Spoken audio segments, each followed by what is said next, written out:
that we're going to be a problem this year. We had a first-year head coach. We were trying to figure it out. We play in a city that it has no patience for any excuses. So we didn't make any. Our path this year, 2 Game 7s and playing some high-level teams and taking a tough route, I think that's prepared us more than anything. Just knowing that, this is the pinnacle, this is what we're all trying to accomplish. So to be back here again is an amazing feeling. To be back for a 6th time, it's incredible. It's even incredible just saying that. It's a surreal feeling. And it's, sometimes you gotta pinch yourself, right? I walk in, I see this backdrop, and it's like, damn, I am in the finals. So I'm just trying to take all this in and just enjoy the moment. Man, I can't wait for tonight. Tip-off for the NBA Finals is at 9:07 Eastern, 6:07 Pacific on ABC and ESPN Radio. So that means we have 6-ish hours until Jason Tatum and the Celtics go for their NBA best 18th championship, while Steph Curry and the Warriors, they go for his 4th title in his career. Welcome to NBA Today. We are live in San Francisco. I'm Malika Andrews. 6 hours, 4 minutes, 43 seconds and counting until Game 1 tips off. Guess who's back? It is Chiney Agumake. We out here. And these two. Oh, gosh. A couple of guys who do know a little bit about hoisting championship trophies. Yes. We do have to give it up to them, particularly you, Richard, in the Bay Area. You have, and you made it very clear, you weren't just there. You wanted to hoist that trophy. And look, it was covered in champagne. It was moist. It was when I a moist hoist. When I hoisted the moist trophy and Richard, they got a track. new trophy on there. It's amazing. It was an outstanding day. Watch your hands. We didn't wash my hands. Don't start. I'm saying you almost touched my face. No, I Leave know. me alone. Well, we know how I was Richard pointing. is. I was You know how pointing that at that goes. beautiful trophy over there. Got my name on it. Not name the team. And so I'm part of the team. Yeah, me too. But just a couple of hours away until another team could be looking to add their name to the base of that Yeah. trophy. Richard, what is the preparation that goes into these final hours ahead of Game 1 of a finals? The hardest thing about this is your whole goal is to try and make it as normal as possible in a not normal situation. Jaylen Brown funny on the plane right here. He's like, the tickets are $1,000. Yeah, my family can watch that at home. Don't call me. And he went to Watch it Cal. at home. I'm telling you, the tickets are expensive, especially here in the Bay Area. So you want to make sure that you just flush everybody out. We're not going to have 10 people come and stay and visit. Just want to play basketball. You only get 2 comp tickets per. Yeah, 2. But listen, here's the thing, right? The preparation started before the day. All right, this is game day, so you follow your same game routine. When you get there, obviously you go see finals everywhere. The crowd go be crazy. I get the energy level, but it comes down to, when you step on the court, it's just all basketball. Like, it's no preparation that could get you ready for the finals. Like, I thought I was prepared. When I went, I thought I had a routine. I thought I was straight. When I got off the bus, and I was like, man. Like, right after the national anthem, they drop it. Welcome to the NBA Finals. Just listening and hearing that, you get all started again, and then all of a sudden you got to try to calm yourself down. So there's no preparation today. The preparation should have happened 2-3 days ago. And I would assume that you would want to control the controllables, meaning you know exactly what to expect. You have to know the scouting report like the front and back of your hand. You have to know exactly what the game plan is. You don't want to step in there and feel like your emotions are what you're succumbing to. It's going to be that first win. Correct me if I'm not, Richard and Perk. That first win where you're like, oh, snap, but then the game settles in, adjustments will be made, and you're just going to have to weather the storm. Well, Perk, you won a title in 2008 with the Celtics, so let's do it this way.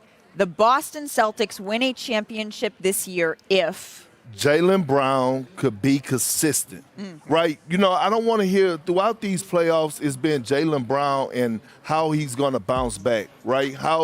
What kind of follow-up game he's going to have. I think it needs to be Jaylen Brown for us, him being consistent, that number 2 option to Jason Tatum, because he can't have an up-and-down series, especially against Golden State, because that could cost you a game. When you look at the way the Celtics are currently constructed, you have Jason Tatum and Jaylen Brown is really their two-headed monster, and then you have a role player that step up every now and then, but Jaylen Brown has to be consistent. Janae? Well, one of the best things you've ever said the best thing you actually have ever said, the one thing, Perk, is being a star in your role. Okay, Perk? And that's what you embodied when you played yourself too, Richard.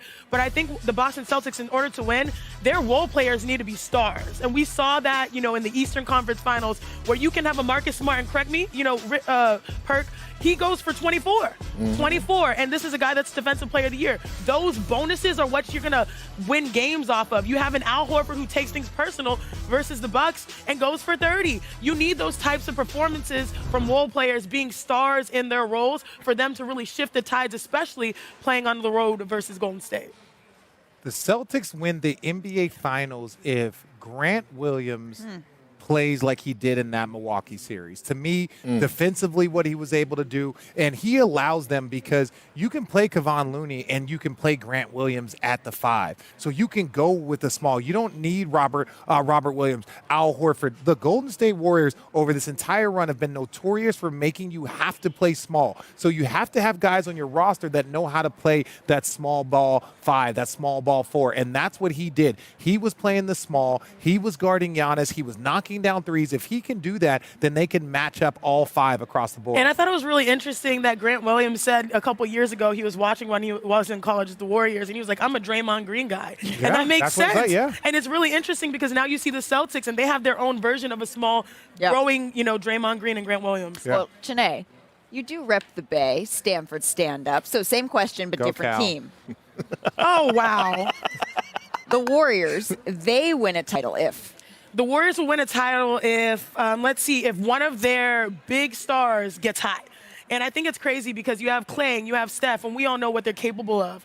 But they can really turn the tides. These are two very good second-half teams. The Warriors, you know, we usually said third quarter is where they do their damage. They've been doing it in the fourth quarter throughout the playoffs. If Clay gets hot, going from the third to the fourth, Steph gets hot, this is the Chase Center. They're really trying to baptize this with the championship, this building.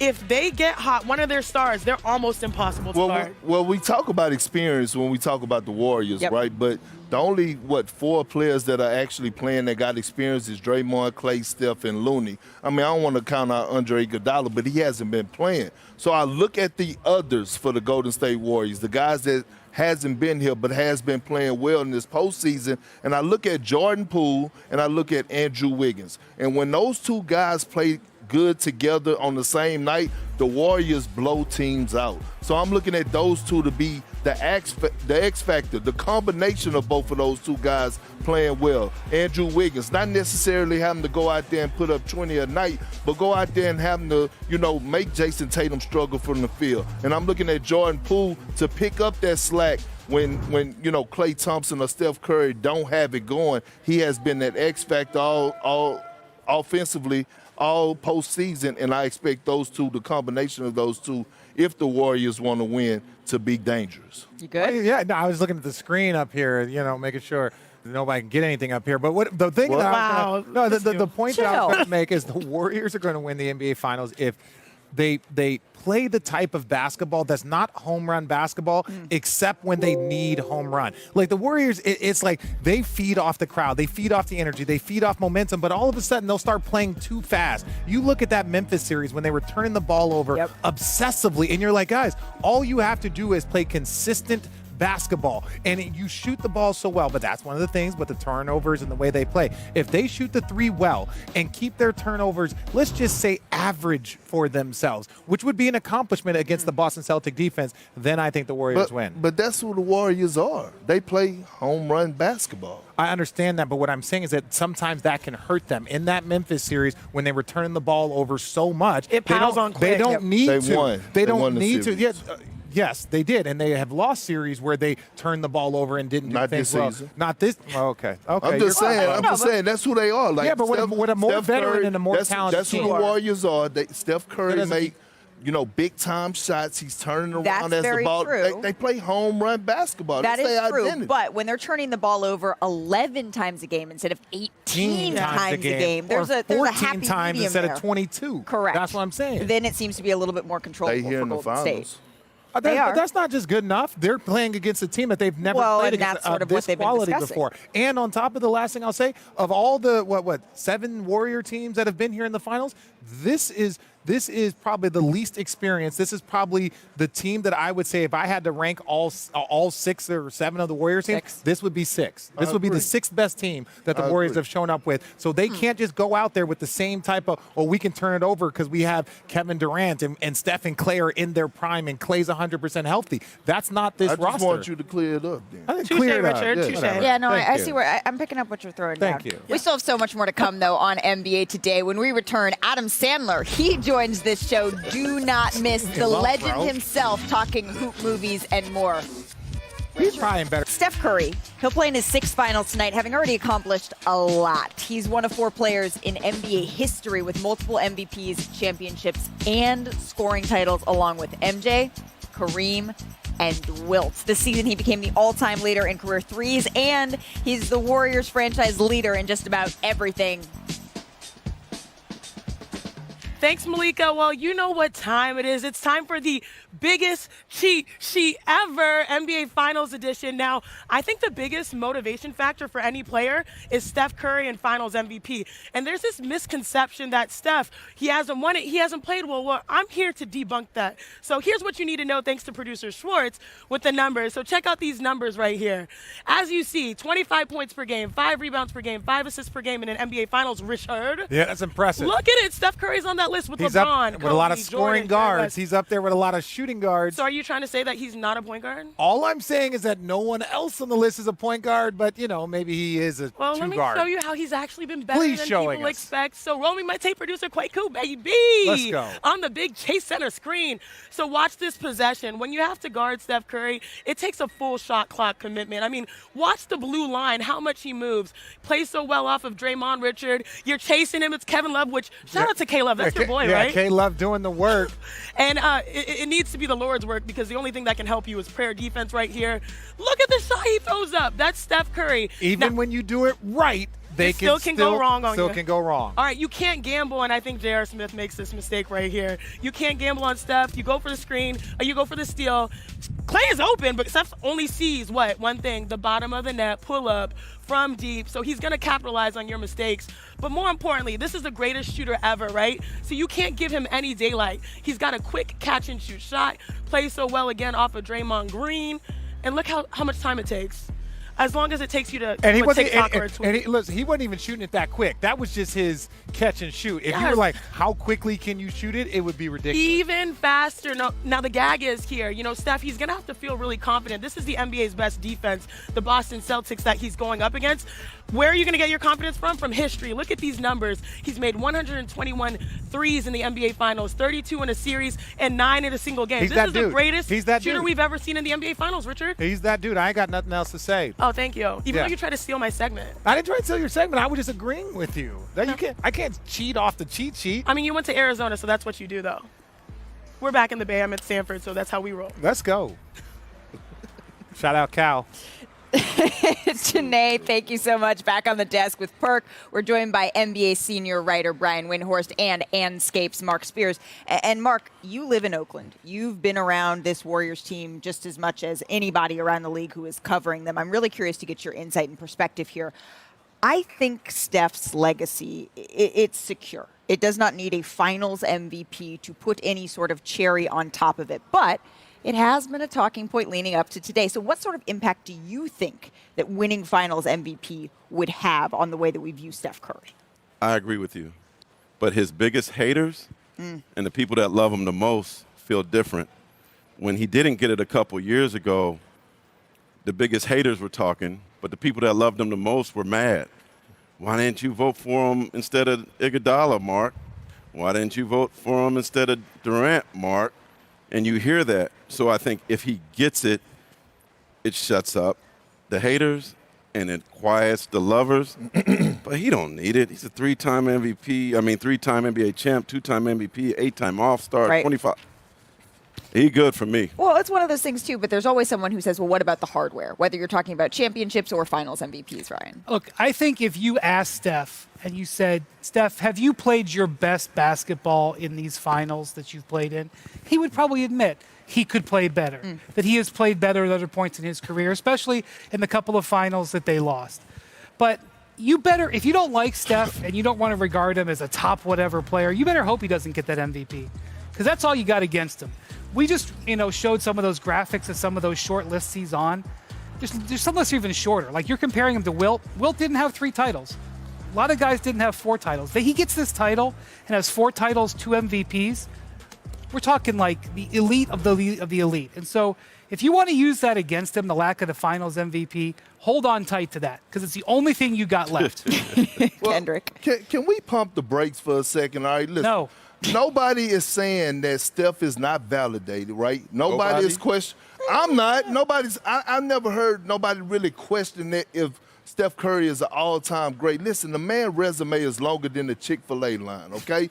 But when you're in the conversation of greats, guess what? The same conversation, like when you think about LeBron James, you think about Steph Curry. LeBron James has accomplished so much, but people still pick at him, and he's still striving to win awards, accomplishments, and you want to be in that top tier. So if I'm Steph Curry, not that I need it, but he should want to win the Finals MVP. Why not? I mean, why not go sit at a different table than everybody else by securing that? Not saying that he's not a top 15 player of all time, because he is, in my opinion. But again, I repeat, if you look at the top 10 players of all time, all of those guys have the final MVP award. And all I'm saying is that if Steph want to take that leap and jump into that conversation, I think it would be great for him to win the Finals MVP trophy. Not he should have been it, or he could have been if somebody would have voted. No, actually have the trophy. Well, he is the odds-on favorite to take home that elusive first Finals MVP trophy, -110. That's according to Caesar Sportsbook. Jason Tatum right on his heels at +180, following his teammate Jaylen Brown,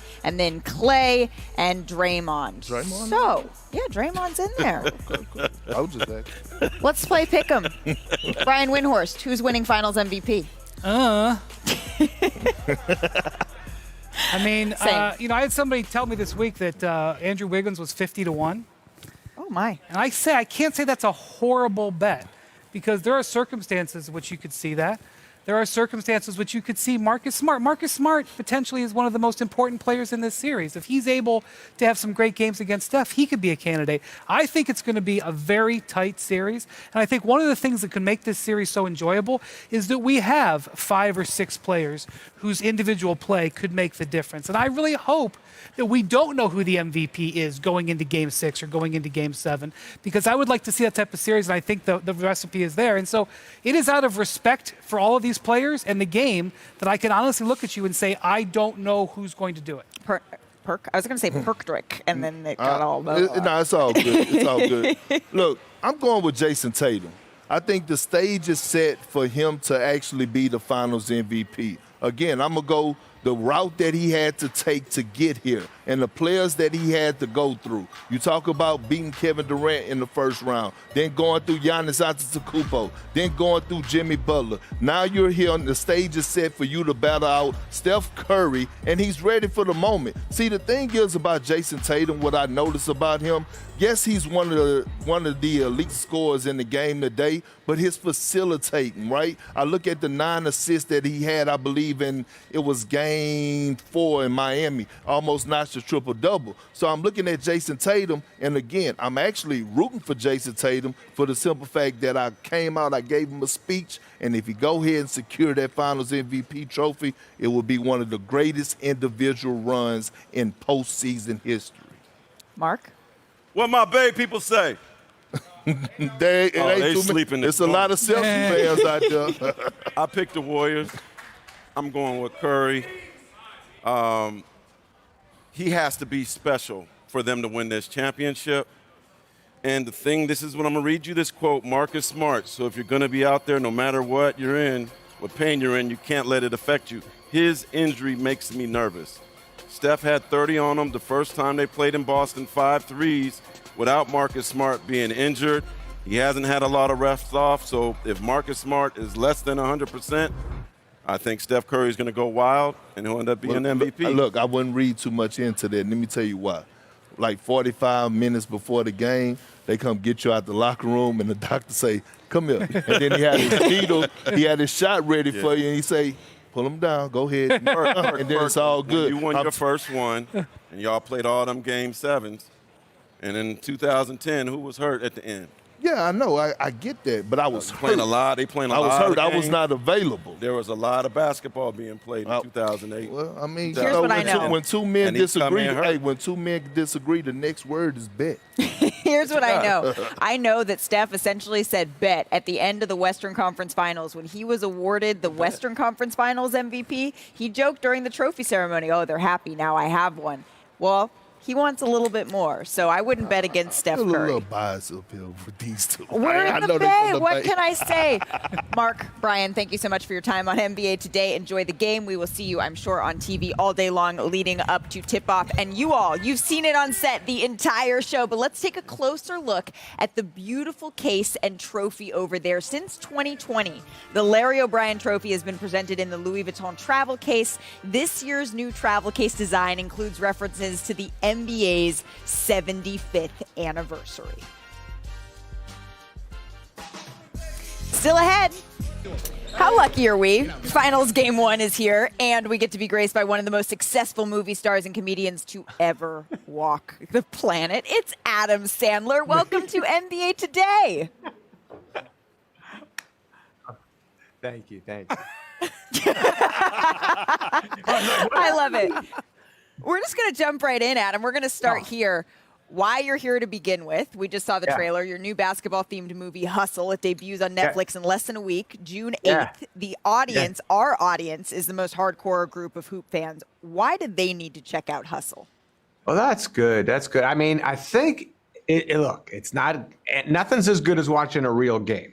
Like tonight, you're gonna see a real game, and you're just gonna be so deeply involved, and it's going to build, and the fourth quarter is going to be incredible, and the last 2 minutes that's just how it goes. But as a movie, this movie kind of cool, kind of builds like a real game. It's got like you just see the life and the dedication that goes into being in the league, and seeing how hard it is to break through and get in there, and then make a name for yourself and stay in the league, and the amount of work ethic, and it's cool. It's just a real cool movie. I think the diehard NBA fans will like it. I think they will too. And LeBron James was your co-producer, right? What was it like to work with LeBron, the producer? What did he bring to the table when it comes to Hustle? Real cool. So like basically LeBron and Maverick, his partner, and their company, they had this script about a scout, a basketball scout that's going overseas and looking for somebody special so he can not only help a team but also make a name for himself, because my character's been in the league a long time. And they were nice enough to they knew I was into basketball and how much I care about basketball, and I read it. I thought it was cool, loved the what it was about, and so they let me come on board and partner up with them. And I mean, it's NBA, so LeBron and the NBA can't get much tighter than that. So we wanted to make an authentic movie, use authentic footage, have everybody from the league. So many people participated and made it feel like the real deal. You said it just a couple of minutes ago that there's nothing better than a live game. So let's talk about the series. It's just a couple hours away at this point. We've all seen the video of your handles and your passing and your playmaking. I mean, you're a hooper. Give us one player from the Warriors and then one from the Celtics that you enjoy watching the most, and why. Oh, well, my God. I mean, every one of them. It's hard to choose. I mean, by the way, all the guys, like I saw Tatum this year. I saw Tatum when he was a young kid, his first year. I met him. I was with Shaq. Shaq had some new restaurant, and I met Tatum. He was just a kid, and I was like, man, this guy's going to be amazing. And just seeing how year to year, how much more confident he is, and the team is in him, and I love watching him do well. I love him as a guy too. And then the Warriors, there's so many guys I love on that team. I love Steph, of course, because I love that when I play pickup ball now that there's teenage kids taking 60-foot shots because of Steph. I'm like, all right, you can do that all day. You're not Steph. But Klay Thompson, his story, him coming back, just how devastating it was when he was hurt. Now that he's just got his rhythm back and he's just unstoppable. They're not my teams, you know. I wasn't a Celtic fan, I wasn't a Warriors fan, but as players, I love so many guys that are going to be on the court. So that's going to be fun to watch.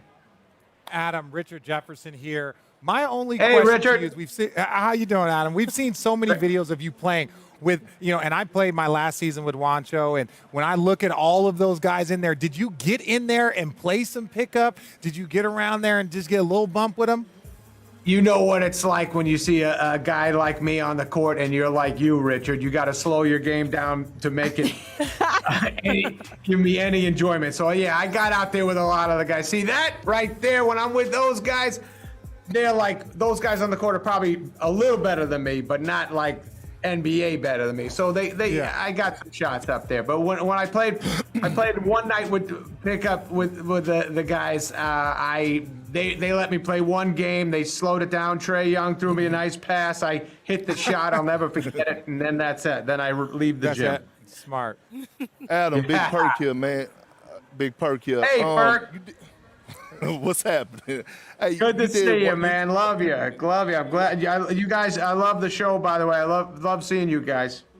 Well, Thank you. Well, Thank love you too. And I wanted to ask you. In the movie Uncut Gems with one of my big brothers, my mentor, KG, I want to know, how was it like working with him, being around him, seeing the different side of KG that everyone else don't know about? Come on. I was with KG yesterday for a couple hours hanging out.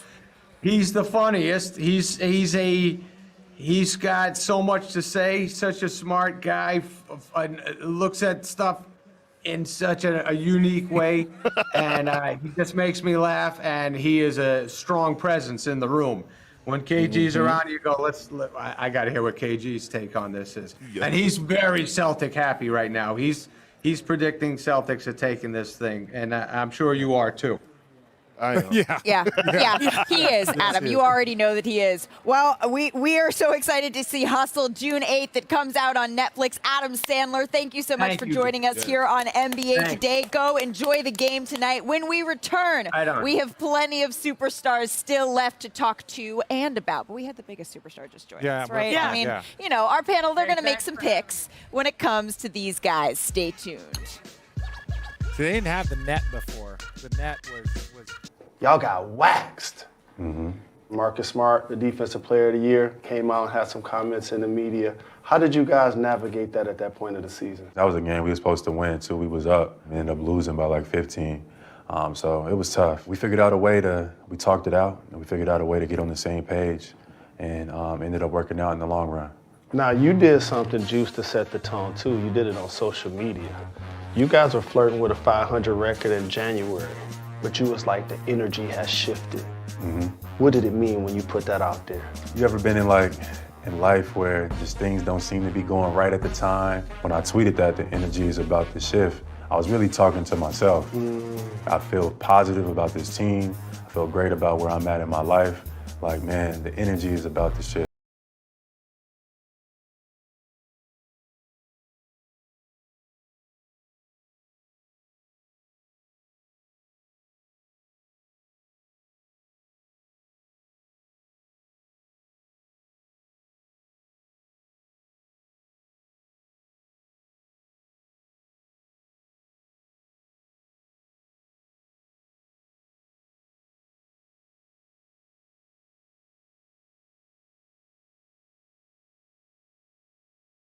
I feel like most of it was coming from, Boston. People forget, I was booed when I was drafted.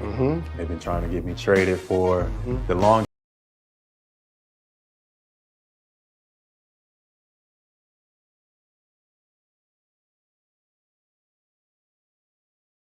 I rock with them.